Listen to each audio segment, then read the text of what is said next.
Mutual funds में सभी large, mid और स्मॉल कैप के बारे में तो बात करते रहते हैं, लेकिन कभी आपने ये सोचा है कि म्यूचुअल फंड्स में भी पैसा लगाकर आप अपना टैक्स बचा सकते हैं। हर इन्वेस्टर इन्वेस्टिंग के साथ अपनी टैक्स लायबिलिटी भी कम करना चाहते हैं, तो उनके लिए ईएलएसएस या इक्विटी लिंक्ड सेविंग स्कीम एक अच्छा ऑप्शन हो सकता है। ELSS mutual funds equity category में ही आते हैं, जहां पर फंड मैनेजर्स 80% एलोकेशन इक्विटी में करते हैं। क्या आपको पता है कि आप अपने पैसे ईएलएसएस में इन्वेस्ट करके साल में 46,800 रुपीज तक की बचत कर सकते हैं? लेकिन वो कैसे? इसको एक एग्जाम्पल से समझते हैं।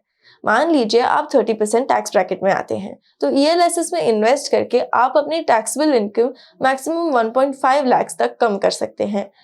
आपके 1.5 लाख पर 30% 45,000 है और इस 45,000 पर 4% का हेल्थ एंड एजुकेशन सेस जो है 1800 रुपीज। तो इस तरह आपकी total savings in a year 46,800 rupees हो जाती है। अगर आपने अभी तक अपने इन्वेस्टमेंट स्टार्ट नहीं किए, तो अभी हमारा ऐप जेड फंड्स डाउनलोड करके किसी भी ओपन एंडेड म्यूचुअल फंड में अपने इन्वेस्टमेंट स्टार्ट कीजिए। This is India's only investments app, जहां आप देश के टॉप फाइनेंशियल एक्सपर्ट से सलाह लेकर अपने इन्वेस्टमेंट्स कर सकते हैं। ऐप का लिंक हमने नीचे डिस्क्रिप्शन बॉक्स में दिया है, या फिर आप हमें व्हाट्सएप मैसेज भी कर सकते हैं 7217746224 पर। मैं हूं कृति और आप देख रहे हैं जेड फंड्स।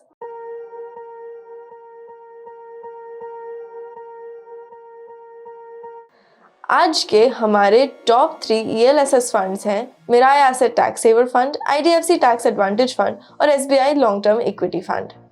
इन फंड्स को चूज करने से पहले हमने काफी पैरामीटर्स एनालाइज किए और 28 ईएलएसएस फंड्स को कंपेयर किया। आज हम उनमें से थोड़े पैरामीटर्स को भी समझेंगे। सबसे पहले आता है परफॉर्मेंस अगेंस्ट बेंचमार्क। तीनों ही फंड्स ने अपने रिस्पेक्टिव बेंचमार्क को 3 सालों में आउट परफॉर्म किया है। मिराय एसेट टैक्स सेवर फंड का 3 ईयर रिटर्न है 19.9% और इसका बेंचमार्क निफ्टी 500 टीआरआई का रिटर्न है 18.08%। आईडीएफसी टैक्स एडवांटेज फंड का रिटर्न 24.19% है और इसका बेंचमार्क एसएनपी बीएसई 500 टीआरआई का 18.25%। SBI long term equity fund का रिटर्न 19.09% है और इसके बेंचमार्क एसएनपी बीएसई 500 टीआरआई का 18.25%। ये ध्यान रखिए कि past performance is not the most important factor, but performance against benchmark हमें फंड के बारे में एक बहुत बढ़िया आइडिया जरूर देता है।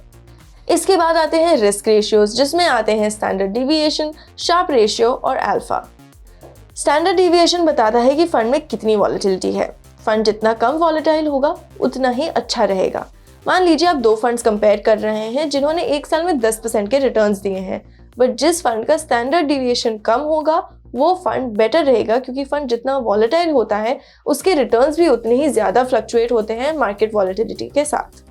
शार्प रेशियो का मतलब है कि फंड ने कितना रिस्क लिया है और उसके बदले कितना रिटर्न दिया है।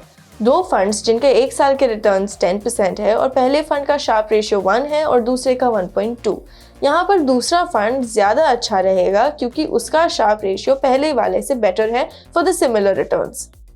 अब बात करते हैं अल्फा की, यानी फंड ने अपने बेंचमार्क से कितने ज़्यादा रिटर्न्स प्रोवाइड किए हैं। अगर बेंचमार्क का रिटर्न 15% है और फंड का रिटर्न 18% है, तो फंड ने अपने बेंचमार्क को 3% से बीट किया है। रेशियोज आपको निकालने की ज़रूरत नहीं पड़ती है, ये सारे इन्फॉर्मेशन फंड हाउसेस प्रोवाइड करते हैं, बट किसी भी फंड को चूज़ करते वक्त सारे पैरामीटर्स को ध्यान रखना बहुत इंपॉर्टेंट है, क्योंकि आप सिर्फ पास्ट रिटर्न्स पर ही रिलाई नहीं कर सकते। और ये थे काफ़ी पैरामीटर्स में से कुछ पैरामीटर्स। अब बात करते हैं फंड के कंसंट्रेशन स्कोर की। कंसंट्रेशन का मतलब है कि फंड में कितने स्टॉक्स फंड मैनेजर ने सिलेक्ट किए हैं। जितना ज़्यादा कंसंट्रेशन होता है उतना ही ज़्यादा फंड का रिस्क बढ़ता है, क्योंकि किसी भी म्यूचुअल फंड में डाइवर्सिफिकेशन होना बहुत ज़रूरी है।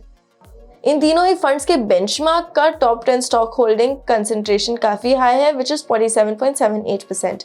मिराय एसेट टैक्स सेवर फंड का 46.34%, आईडीएफसी टैक्स एडवांटेज फंड का 40.38% और SBI long term equity fund का 38.84%। तीनों फंड्स में से एसबीआई का कंसंट्रेशन लो है, जिसका मतलब इस फंड में बाकी फंड्स के कंपैरिजन में ज़्यादा डाइवर्सिफिकेशन है।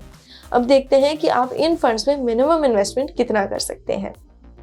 मिराय एसेट टैक्स सेवर फंड में मिनिमम एसआईपी और लमसम अमाउंट है 500 rupees. IDFC tax advantage fund में मिनिमम एसआईपी अमाउंट 500 रुपीज़ है और मिनिमम लंप सम है 1000 रुपीज़।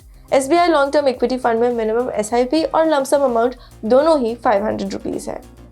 अगर आप इन फंड्स में अपना पैसा इन्वेस्ट करना चाहते हैं तो आप SIP और लमसम दोनों में से कोई भी मोड चूज कर सकते हैं, बट इस चीज़ का ज़रूर ध्यान रखिएगा कि यहाँ पर 3 साल का लॉक इन पीरियड है।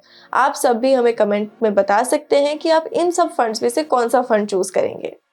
अगर आप अपना पोर्टफोलियो रिव्यू करवा के जानना चाहते हैं कि ये फंड्स आपके लिए सही रहेंगे या नहीं, तो अभी हमें व्हाट्सएप मैसेज कीजिए 7217746224 पर और हमारे एक्सपर्ट्स आपका पोर्टफोलियो रिव्यू करके बताएंगे कि आपके लिए क्या सही रहेगा।